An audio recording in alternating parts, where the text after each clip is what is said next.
Hey, what's good, man? Jesse, man, His Elect Media here once again. Today is Friday, January 17th, man. What y'all up to? God bless you guys. Right now, I'm waiting on my son to get out of school. We're about to run down to the post office and drop off an order of CD duplications for brother Billy James in North Carolina. Drop that off, and then today, I gotta meet up with a couple people, man.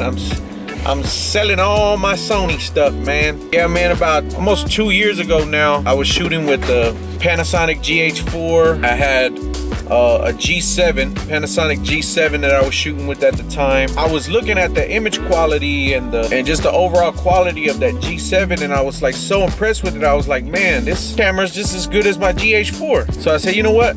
I'm gonna sell my GH4 and I'm gonna give me some better lenses and I'm gonna buy me another G7, and that's what I did, man. I ended up buying a fisheye.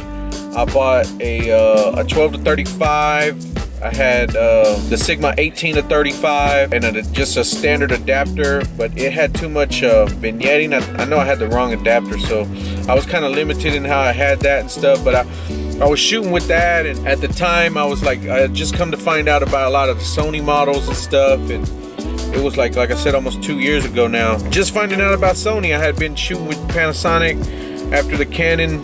You know, I was shooting with the GH4 for over a year and a half, I think. And yeah, man, ended up switching over to Sony, and I've been super happy with it, man. I love the color science from Sony much better than I did at the Panasonic at the time, and I wasn't really, you know what I'm saying, I was still learning a lot about filmmaking and just the way I was shooting that with those cameras.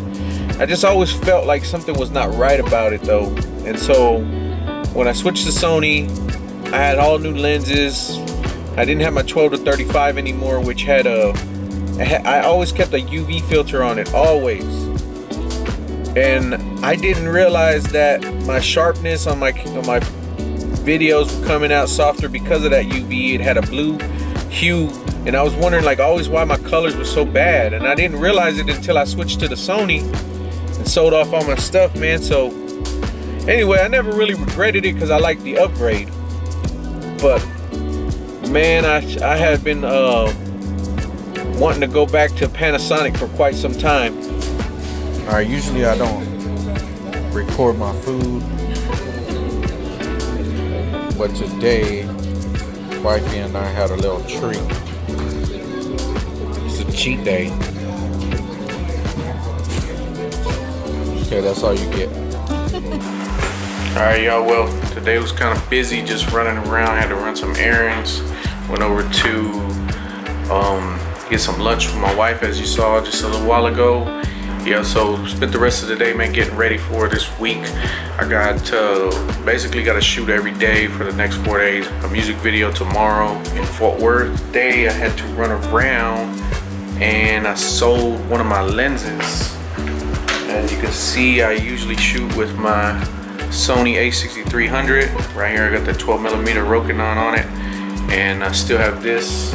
I still have the Sony NEX 5T that I'm filming this on with the kit lens. And so, but I did pick up something new that we're gonna start shooting on starting tomorrow on these new videos that I have coming up. And so I just been spending today just kind of watching some extra tutorials and just learning the ins and outs of this new camera that I got. But I do have some new tools that I'll be using. So for those of you who know, let me show you what I got, man. And with that, I'm gonna end this video. Don't forget to subscribe, like this video, and stay tuned in for tomorrow when we go shoot. I'm gonna take you behind the scenes on this music video with Zachariah. We're shooting a video out in Fort Worth in the residential, and then we have a recording studio we're gonna shoot at as well. But for those of you that know, you know. All right, so with that, man, God bless.